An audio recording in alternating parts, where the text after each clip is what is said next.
Hello and welcome to this Warhammer 40k Christmas Cup video with me, Mark, from the Xenoviz channel. So, for those of you that don't know, this is our Christmas Cup. And every year for the last 5 years, I think? 5 years, this might be the 5th year, we've done a Christmas Cup. Now, it depends on the amount of players we've got and armies that we do, but every year we change it up. The first year and the second year there was 3 of us playing, and we just had a couple of games between us and a free-for-all. We then had it where Ian and myself had loads of different armies in a tournament setting. Unfortunately this year we don't have as much time as we'd previously hoped. We're going to have 1 full day of filming. So what we've decided to do is, for the first time, a huge battle of 4,000 points each. Now, my Christmas tree is up. We've got the Christmas Cup. There's going to be a few extra Christmassy things when we play the game. So the game will be 4,000 points. It will be kill points, and it will also have some Santa's gifts. So we'll have objective markers on the field. You roll a 1, you get 1 point. You roll a 2 to 5, you get 2 points. You roll a 6, you get 3 points. But also you've got that kill point element. Just, it kind of helps both armies out a little bit. If you've got more of a kill pointy army, it's going to help you out. If you've got an objective based army, the rules are there to help you out. Most tournament settings, I think, are doing the kind of dual mission objectives kind of thing. So Ian has already informed me of the army he'll be taking. So he will be taking his barbarian faction. That is his Space Marines. He has also told me he is bringing Raphael, which is his Imperial Knight, for his barbarians faction. And I'm just going to put it out there, you guys are going to help me out. I'm going to need some help. I don't know what army to take. I'm not going to say I'm cheating.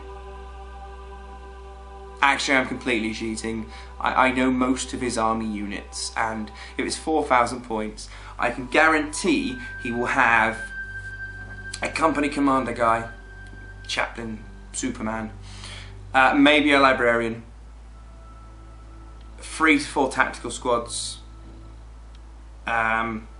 scouts, 2 drop pods with dreadnoughts in, 1 with plasma, 1 with las cannon, 2 devastator squads, a land raider, a load of bikes with an attack bikes as well in there, assault marines, and the Imperial Knights. A wide range of hitting power. If you don't know or haven't seen our battle reports, check them out with the Space Marines. His barbarian faction is completely made up by himself, and the faction special rule is they don't take get hot rolls. So if where you would roll, and if you roll a 1, you could potentially get a wound, but you get your armor save against that anyway. Instead of doing all that, they just shoot their plasma. Some people have thought it's overpowered, but we have found it's okay. It's not too bad as a rule. So we've stuck with it, and that's been their rule. So they have a lot of plasma, blasts, and the 2 armies that I have 4,000 points or above, well, one of them would be hurt by this a lot. So I will show you the 2 armies that I am thinking of taking. First one being Tyranids. Second one being Craftworld's Eldar. Now, Tyranids as an army, I've said in rumours before and spoken about them. If you imagine a league table, they're not in the top, and sometimes they're not in the middle. They're more at the lower end of the spectrum. Now, Tyranids, they have a lot of shooting. They don't have a lot of shooting above strength 6. And against Ian, he's going to have a lot of infantry, but the army he does have will be 12 and 13 and 14. It's pretty hard to kill an Imperial Knight from if you're on the other side of the table and you can't hurt it as much as you'd like to, say that. Tyranids that I have is a wide range of models again, ranging from infantry gaunts to monstrous creatures. I will be reading out the potential Tyranid list before I talk about the Eldar, but I might need to get a Forge World model that I've kind of fallen in love with. Its name is the Tyranid Dimacharian.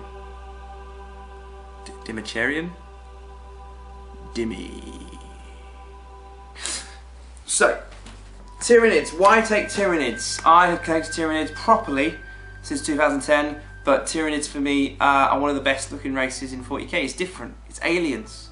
When I play StarCraft, I play Zerg. They're the first army I go to. I love them.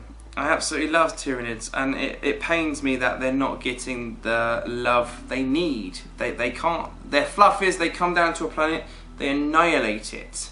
This will never happen when all the other armies are gonna just beat you senseless with their guns. You have the Tau with their supreme firepower, the Eldar with their advanced technology, the Necrons never die.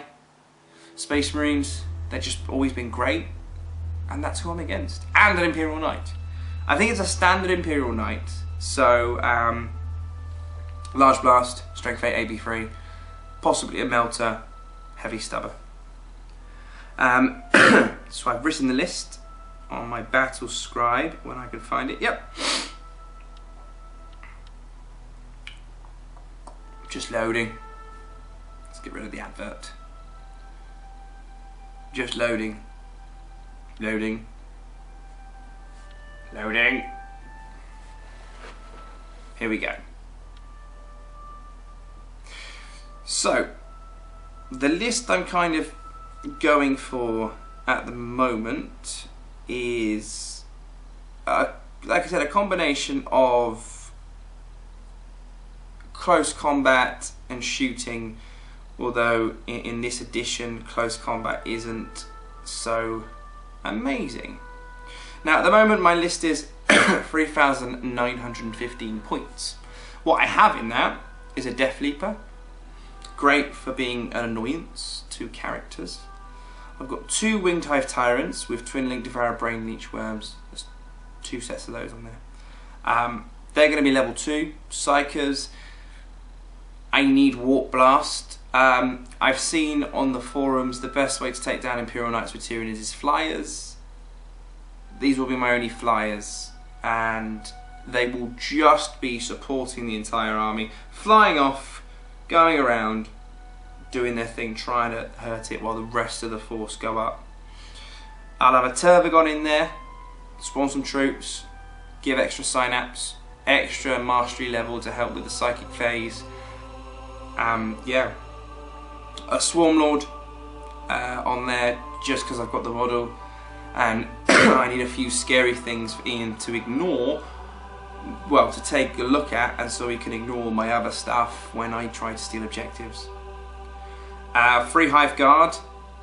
I think I've upgraded. Yeah, I've given them shot cannons just to give me that extra help against vehicles. Even if I could glance a vehicle or get a few hull points a turn, when it gets to turn 3 or 4, when the game is wrapping up, he will be weakened and then he can just implode.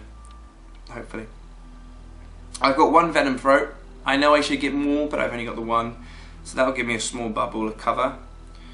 3 Zone Throats. Warp Blasting, Warp Blasting, Warp Blasting. A unit of Gene Stealers with a Broodlord. They're going to be outflanking, coming in from one of the sides, causing some disruption to Ian. 30 Hormagaunts. They've been upgraded to have poison. 30 Tervagons. Just standard Flesh Borers. That's so I can get a Tervagon into the troop section, bunker that onto an objective, and hope each time I keep rolling 6s and spawn Gaunts. If he is going with the Space Marines, which I'm 99% sure that he is, then that means he's going to be having a couple of drop pod units and some fast units, and they'll probably try and come around the sides or get in my face straight away. I need something back there. Fast attack, 30 Gargoyles, either to be a bulking number or probably what I see happening a lot, being a big cover save for everyone, just lining them up in front of the army. The Dimacharian, Charian Dimmy. It's only 200 points, and it's stats-wise one of the heftiest close combat Tyranid models. It only moves 6 inches, even though it's in the fast attack section, which is not great. It's got a few special rules where it can gain feel no pain if it swallows someone whole. It's got good weapons. I'm a little bit confused, if you can put in the comment section below. It's got a few different weapons. Do I choose one weapon for a monstrous creature? It's been a while since I've done this. I don't know. I've then got 7 heavy supports.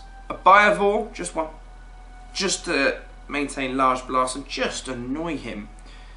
A Carnifex Brood, 3 Carnifexes, Twin Link Devourer Brain Each Worms times 2.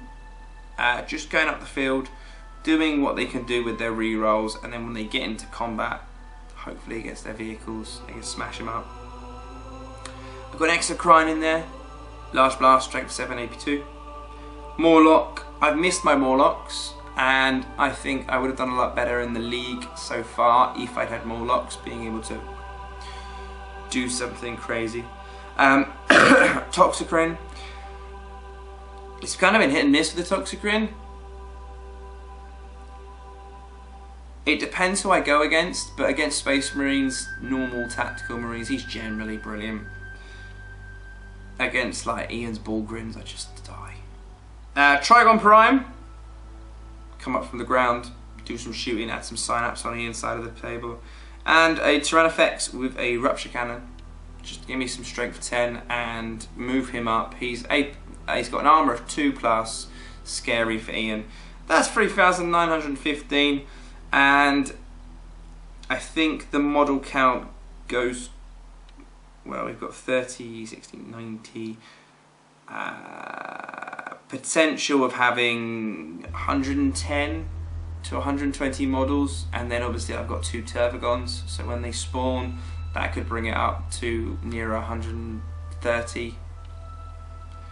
So again, try and get all the objectives, weather his firepower, and just build up the points that way to win the game, hopefully.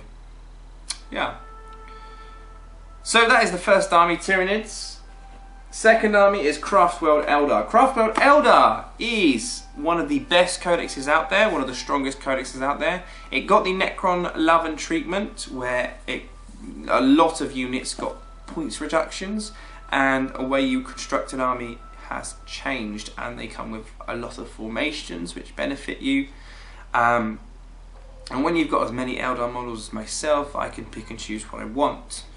Eldar, they've got Wraith Knights, they've got access to D weapons, they've got great firepower. Their standard infantry model is only toughness 3, mid-range armor, but it's all about the maneuverability, using your firepower well, combining your army's forces to kind of take down what you need to take down. So for example, if I'm worried about Imperial Knight, I will dedicate a lot, so Fire Dragons, Bright Lances, and a lot of stuff to him, while my Large Blasts will shoot at his troops and kind of disrupt him with my Aspect Warriors kind of thing. Now, this codex is a lot stronger than the Tyranids, and I found that I may have won every game with these so far, and I've done some test games with these when the new codex came out. Some 50, 100 point level battle reports with them. So my Eldar, the list I've written so far is 3,967. Again, it's loading. There is 3,976, sorry. So, starting with the HQ. I have a Farseer on a bike, Skyrunner. I've got a Spirit Seer on foot, and 3 Warlocks as part of a Warlock conclave on Skyrunners supporting the Farseer. Their job is to give me some psychic support, stay with my shooty elements of my army, I'll have a load of psychic powers from them, help them out, and if I need to, I can jump with them and try and claim some objectives early or late in the game. Elites, I've got 10 Fire Dragons with an Exarch in a Wave Serpent with Bright Lance, Twin Link Bright Lance. I've got 10 Howling Banshees in a Wave Serpent with an Exarch and Twin Linked Bright Lance.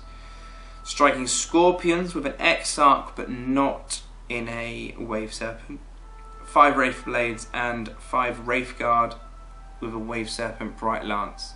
Now, I've got a lot of Aspect Warriors in my collection, so they will benefit from the formation. When you have 3 of them, you can give them +1 to weapon skill or +1 to ballistic skill. Most of the time I'm going to be doing ballistic skill. Fire Dragons have always been great. They are expensive, but they've always done their job. They will kill things. They've got a melter weapon. Now, they could be the counter to Athenian drop pods with some, I was going to say Predators, Dreadnoughts onto my side of the field. They pop out, they shoot. The tank then goes into as its separate unit, can shoot the Bright Lance at the drop pod. I can try and get some, you know, kill points action there. Howling Banshees, they got a lot better. They got a points reduction, and you cannot overwatch against them. So I can have them go up to an objective, bring them out into cover, maneuver them around, and then assault the next turn. Striking Scorpions, they've got a free up armor save. They're going to disrupt Ian's units. Wraith Blades, never hugely liked them, but put them with a Spirit Seer, they'll just do their own thing. They'll just walk up on their own, again disrupting Ian, just killing what I can with them. Wraith Guard in a Wave Serpent, again I can keep them back to support, but their weapons, they are D weapons. They're at 12-inch range, but in that Wave Serpent they are going to be protected, and I just pop them out when I want them. Bam bam bam, D weapons. It's going to hurt. Troops will be 10 Die Avengers in a Wave Serpent. They have an Exarch, and they also have Twin Link Bright Lance. 10 Guardian Defenders with a Bright Lance heavy support platform, and another unit of 10 Guardians with heavy support in Bright Lance thing. 5 Rangers and 10 Wind Riders, all with scatter lasers. So that is 10 strength 6 units of strength 6 shots. That will hurt rhinos if he beams rhinos, but mostly that's for his infantry. Now with the troops section, Die Avengers have always been great at shooting. The Wave Serpent will support that. The Guardian Defenders will try and defend as much as they can, but you literally need to sneeze and they shatter. Rangers have never been effective, or I'm just not using them right. I don't like the fact that you have a heavy weapon and only a 36-inch range. I always find that he always gets out of range. And the Wind Riders, they're devastating. 4 fast attacks. Crimson Hunter Exarch with 2 Bright Lances on it and Pulse Laser. Strength 8, AP2. It's going to be re-rolling. Swooping Hawks. I don't like them, but I needed to build up the points. So 5 Swooping Hawks and an Exarch, so they'll be deep striking wherever they want. 3 Vipers, and I've equipped them with a Shuriken Cannon and Bright Lance. So again, lots of lance shots. I then have 10 Warp Spiders. I haven't upgraded them to an Exarch, but boom. No, it'll go over the points. I haven't upgraded them with an Exarch, but they are quite solid as a unit. I've always taken them. Again, as I'm reading this, I'm just realising I've missed out models Ian's going to have. So a Crimson Hunter will be my only flying option. Ian does have 2 Storm Talons and a Storm Raven. I hate his Storm Talons so much. So much. But yeah, Crimson Hunter can be some kind of defense, aerial defense, and then to maneuver to kill tanks. 4 heavy supports. I've got 5 Dark Reapers, 2 Fire Prisms, separate units, and a Wraith Lord with Bright Lance and Missile Launcher. The Wraith Lord will be at the back, supporting, just kind of shooting at what it needs to. Dark Reapers are Marine Killers, and Fire Prism, Infantry, Bikes and Marine Killers. A Lord of War will be a Wraith Knight with 2 heavy Wraith Cannons, so more D weapons. So not a lot of aerial assault compared to the Tyranids. Not a lot of psychic abilities compared to the Tyranids. But more D weapons. A lot more shooting, devastatingly shooting. So yeah, that's the army. So as I've spoken about what Ian's going to be taking, what the setup's going to be, what the 2 armies are, and now it's down to what do you want to see? I'm going to put this video up and I'm going to see what the kind of response is, whether you vote Tyranids or whether you vote Eldar. I'm going to have to buy a Forge World model though and hope it comes in. It's £88 as well. So those are the 2 army lists. Please leave a comment in the comment section below about which ones you think are the strongest and which ones you'd like to see. Please vote below and then I will play them, and we will be playing the game on December 22nd, so should be out Christmas Eve and over the Christmas period for you guys, which will be nice. So if you get any models over Christmas Day, you can just pop this on, the battle, just watch at your own leisure, and Ian will be there. Apologies, Ian hasn't been in a lot of videos. He and I have both been busy and our timetables have been conflicting, unfortunately. But we do strive to get comment out on this channel, and we are happy that you guys are still supporting it, still watching it, and we're still gaining subscribers, which is brilliant. So thank you very much for watching. I've been Mark from the Xenobase channel. Please comment, share, like and subscribe. Christmas Cup is coming. Who do I take? See you on the next video. Bye bye.